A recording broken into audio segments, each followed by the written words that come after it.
आप सभी को प्रणाम। बोले विभा में आप सबका हार्दिक स्वागत है। मैं विभा रानी। एक अजीब दुर्योग रहा है कि पिछले 2 दिनों में हमारे 2 सितारे इंडस्ट्री के हमें छोड़ करके चले गए। परसों इरफान खान हमें छोड़कर चले गए और कल चिंटू यानी ऋषि कपूर जी।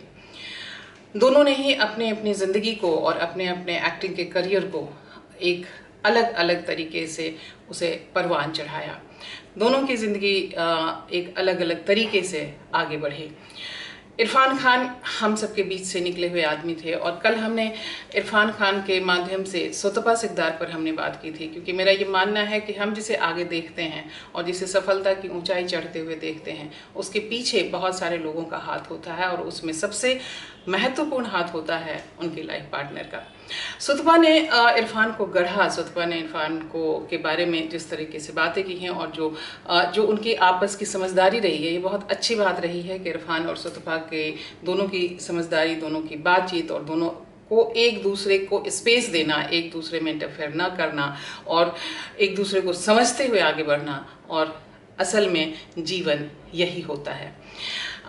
मेरे हाथ एक इंटरव्यू आया है जिसमें यह 30 दिसंबर 2010 का लिया हुआ इंटरव्यू है और जिसे चवन्नी चैप पर आप देख सकते हैं। अजय ब्रह्मात्मन जो वरिष्ठ पत्रकार हैं उन्होंने इस इंटरव्यू को लिया था। इसका शीर्षक उन्होंने रखा है संग संग सुतपा सिकदार और इरफान खान के साथ। और इसके इंट्रो में ये कहते हैं कि यह प्रेम कहानी है, यह सहजीवन है और यह आधुनिक दाम्पत्य है।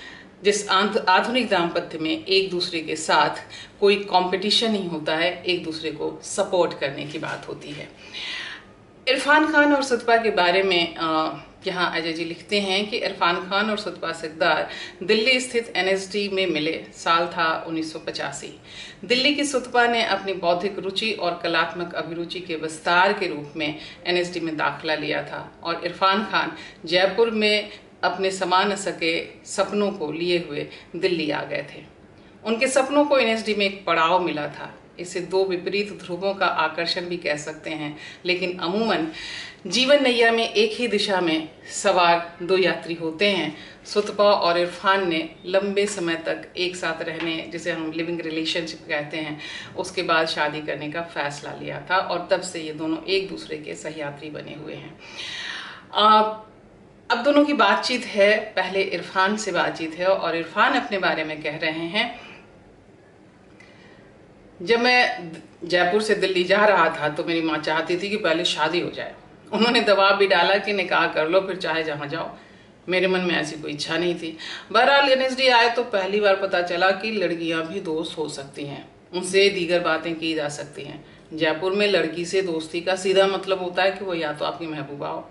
दोस्त लड़का लड़की दोस्त हो सकते हैं, यह सोच ही नहीं मन में कहीं से लाया जा सकता था। मुझे सुतपा अच्छी लगती थी, उनसे इंटरेस्टिंग बातें होती थी। मुझे अपने बारे में कुछ छिपाने की ज़रूरत नहीं पड़ती थी। मैं अपना डर भी इनसे शेयर कर लेता था। एनएसडी में सुतपा तेज थी, डिज़ाइन, परफॉर्मेंस सब में आगे। मैं उन पर गौर करता था। कोई फिल्म देख कर आता तो उनसे बातें करता था। अब कह सकते हैं कि हम लोग एक ही ढंग से सोचते थे। वहीं से गड़बड़ी शुरू हुई। सुतपा कहती हैं, मेरे साथ ऐसी बात नहीं थी, मैं तो दिल्ली की पढ़ी लिखी थी। मेरी दोस्ती 3rd ईयर के स्टूडेंट्स के साथ ज़्यादा थी। इन लोगों को शुरू से बड़ी प्रॉब्लम थी कि अरे ये तो 3rd ईयर वालों के साथ रहती है। फ्रेशर पार्टी में कहीं से खाने पीने का इंतजाम किया गया था, उसी में इरफान ने अट्रैक्ट किया। उनमें झिझक के साथ एक प्राउड फीलिंग भी थी। बाद में उनकी क्यूरियोसिटी मुझे अच्छी लगती रही, कुछ भी जानने समझने की कोशिश, उनके बारे में बातें। इरफान तो यूं ही कह रहे हैं कि मैं परफॉर्म करती थी। सही कहूँ तो इनमें यह समर्पण शुरू से था। उनमें एक मासूमियत भी थी। मुझे कई दफ़ा कोफ्त होती थी कि भला इस उम्र में कोई इतना मासूम कैसे रह सकता है। इरफान को दिक्कत होती थी कि मैं अपनी टीचर अनुराधा कपूर और कीर्ति जैन को उनके नाम से क्यों बुलाती हूँ। इरफान में कुछ प्योर किस्म का था जो मुझे बड़े शहरों के लड़कों में नहीं दिखा था। वैसे भी कोई लड़का आप पर निर्भर रहने लगे तो वो अच्छा लगने लगता है। सुतपा आगे कह रही कि इरफान कुछ इम्प्योर नहीं हुए थे, उनकी जबरदस्त ग्रोथ हुई थी। सच कहूँ तो मैं बहुत पीछे रह गई। एनएसडी में निश्चित ही इनसे अधिक जानकार और समझदार थी। अभी सब कुछ उलट गया है। मैं कहूँगी मेरे अंदर वह ड्राइव नहीं था, मेरे अंदर जो भी था नेचुरल और रॉ था, मैंने उसे तराशा नहीं। इरफान ने हमेशा सारी चीज़ों को तराशा, वे आगे बढ़कर सीखते रहे। कोई बच्चा एक किताब पढ़कर खुश हो जाता है तो कोई 10 किताबें चाहता है। मैं हमेशा जल्दी में रहती थी, किसी डिबेट में जीत जाना मेरे लिए काफ़ी होता था, जबकि इरफान डिबेट के बाद डिबेट का सब्जेक्ट समझते थे। अभी मैं कह सकती हूँ कि करियर को लेकर के मैं सचेत नहीं थी, मैं करियरिस्ट नहीं थी, लेकिन शुरू से मैं इंडिपेंडेंट रही। 14 साल की उम्र से मैंने अपने पिताजी से पैसे लेने बंद कर दिए थे, कभी नहीं लिया।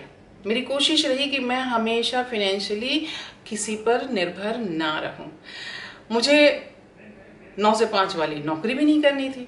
इसी चक्कर में थिएटर हो गया, थिएटर में सभी तारीफ करने लगे, टीचर्स की मैं फेवरेट रही। फिर लगा कि कोई बात तो होगी।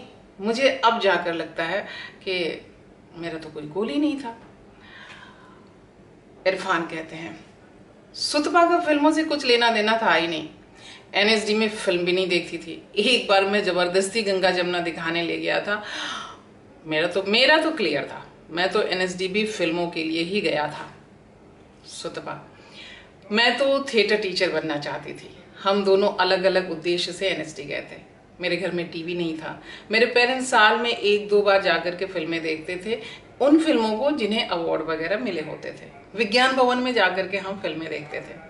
इरफान ने जब गंगा जमुना दिखाई तो मुझे इतनी गंदी लगी, मैंने कहा कि क्या फिल्म दिखाने ले गए।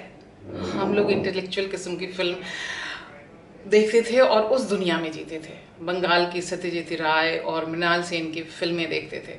हिंदी कमर्शियल सिनेमा से परिचय नहीं था। और अब देखिए कि लगभग 20 सालों के बाद मुझे दबंग अच्छी लगने लगी।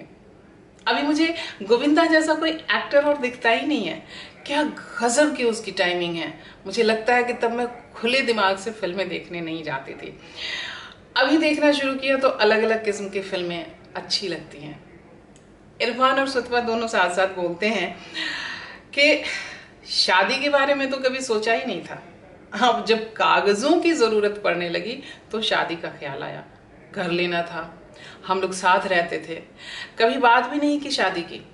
लिविंग रिलेशनशिप तो अभी पैशन में आ गया है, लेकिन हमने इसके बारे में सोचा ही नहीं।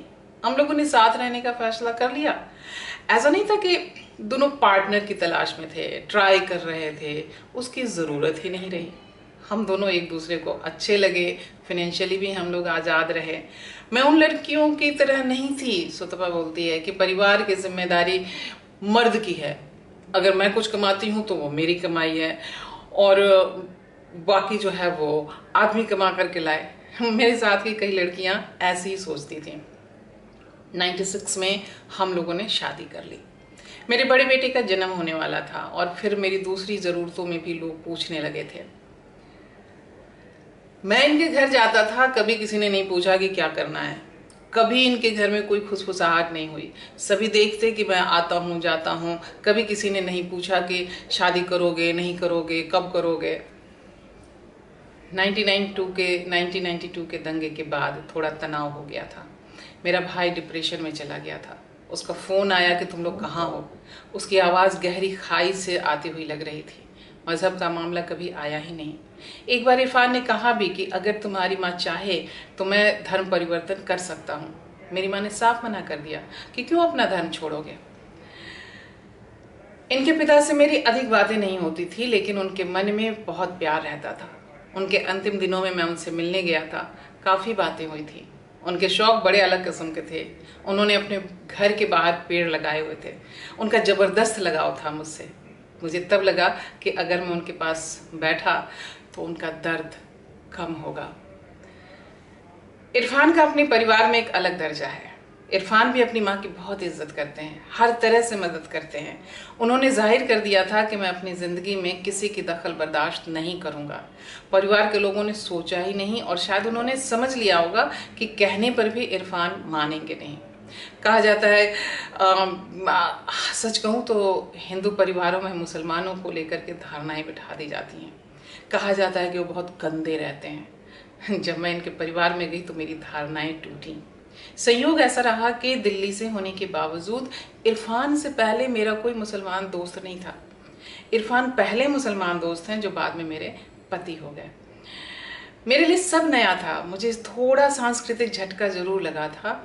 इरफान और उनकी माँ के बीच हर तरह की बातचीत होती है। उनका मध्यवर्गीय परिवार है। मुसलमान होने की वजह से माना जा सकता है कि वो कंजर्वेटिव होंगे, लेकिन मैंने उल्टा पाया कि मैं अपने पेरेंट्स से हर तरह की बात नहीं कर सकती थी, लेकिन इरफान अपनी माँ से सारी बातें करते थे। फिर भी कहूँगी कि इरफान की माँ गहरे दिल में जा कर के उनके मन में ये रहता था कि मैं धर्म परिवर्तन कर लूँ। मेरी माँ जिस माहौल में पली उस माहौल में यह सोच नेचुरल है। कन्वेंशनल सोच तो यही है। धर्म की बात छोड़ दें तो साथ रहने पर लगता है कि मुक्ति तो धर्म बदलने के बाद ही मिलेगी। मेरी माँ की चिंता रहती है कि सुतपा जन्नत नहीं जा पाएगी, वह इसकी मिट्टी के लिए परेशान रहती है।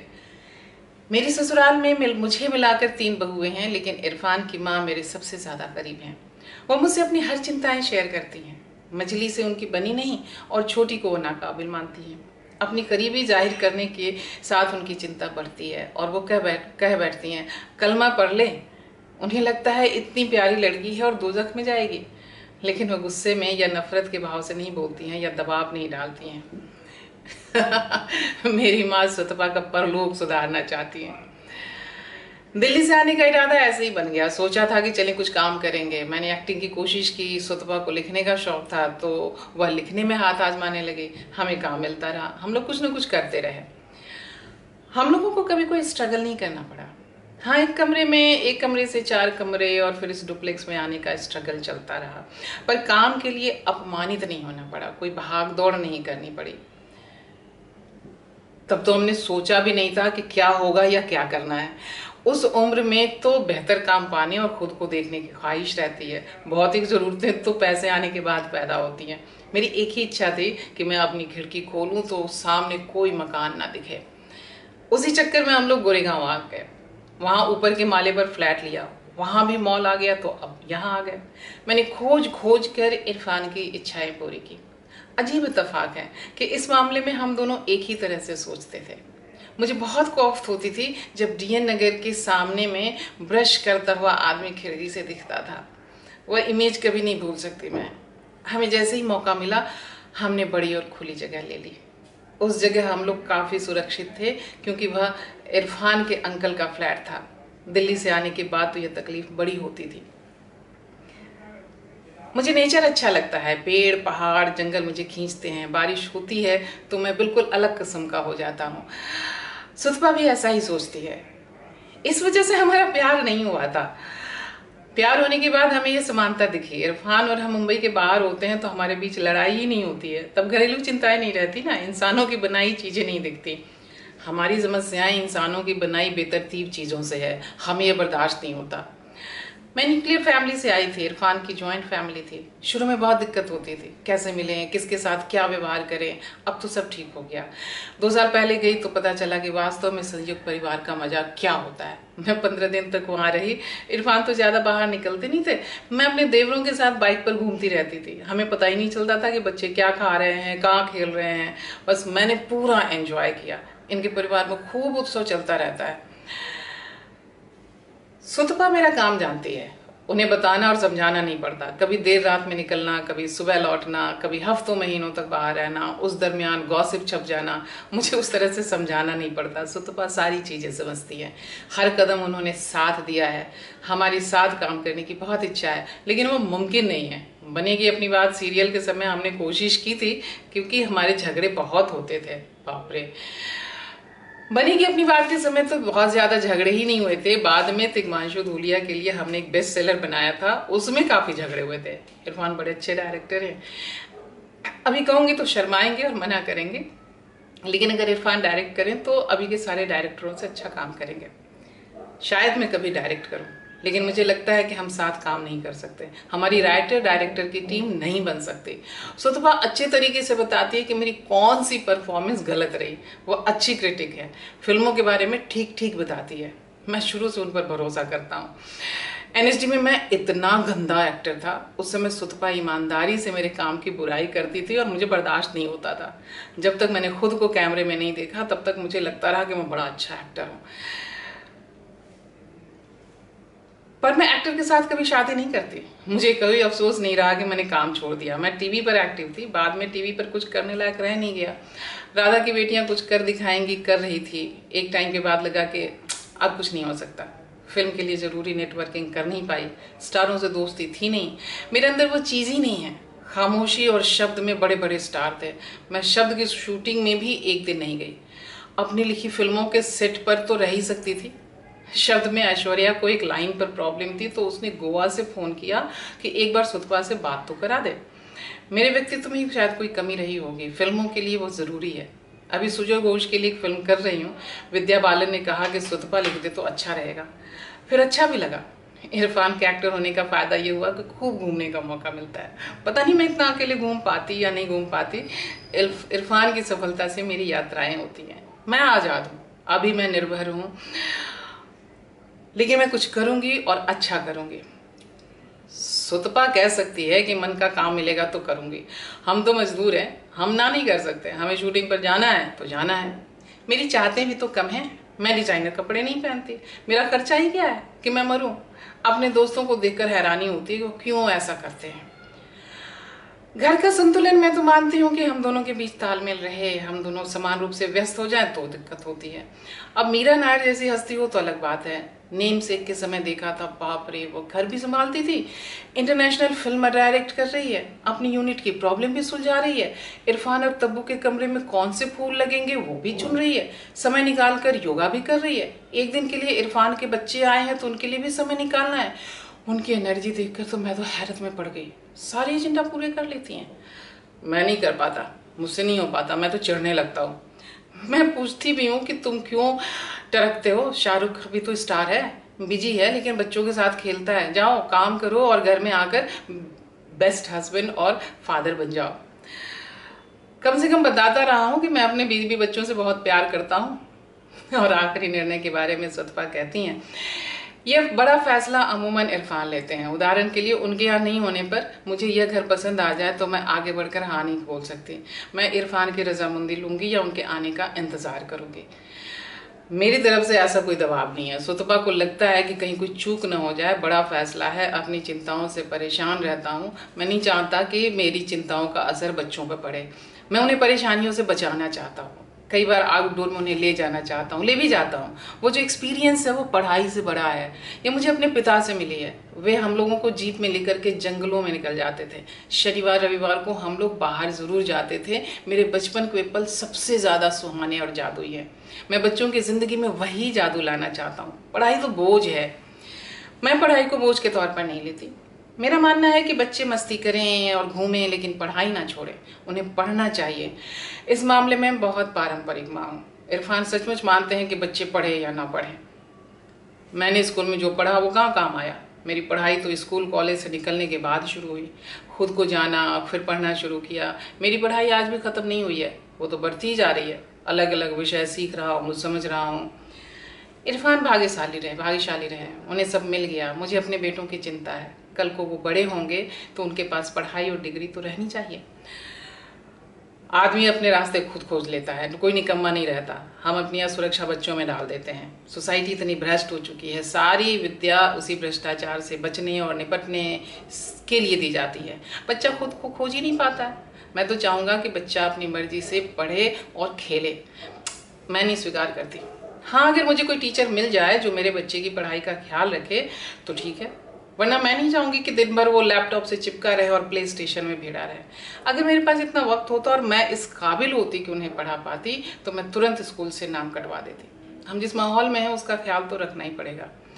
खर्चे वर्चे की बात वह सुतपा कहती हैं, इरफान को पता नहीं रहता कि कहाँ क्या खर्च हो रहा है। और इरफान कहते हैं, मैं 2.5-3 महीने तक बाहर रहा, इन ट्रीटमेंट के मूड में था। उस सीरीज़ के लिए मुझे कितनी मेहनत करनी पड़ी और इन सब सारी चीज़ों पर जो है मेरा ध्यान नहीं रहता कि क्या खर्च हो रहा है नहीं हो रहा है। ये एक इंटरव्यू था, एक बातचीत थी इनके साथ, सुतपा सिकदर और इरफान खान के साथ, जिसे अजय ब्रह्मात्मा जी ने अपने चवन्नी चैप ब्लॉग के लिए दिया था। और ये छपा था 30 दिसंबर 2010 में, जिसे मैं आज आपके सामने लेकर के आई हूँ ताकि आप समझ सके कि सुतपा और इरफान किस तरह के कपल थे, और इस तरह के कपल अगर हों साथ में और जहाँ भी हो वहाँ ज़िंदगी कितने समझदार तरीके से चलती है, जहाँ सबके लिए स्पेस है, सबके लिए माहौल है और हम सब एक दूसरे से निटेड रहते हैं, मिले रहते हैं, बिल्कुल दूध में शक्कर की तरह। तो आज हम इतना ही, और इरफान और सतपा को याद करते हुए कि दोनों एक दूसरे से ताज़िंदगी बंधे हैं और बंधे रहेंगे। बहुत बहुत प्रणाम, धन्यवाद और हमारे साथ बने रहने के लिए।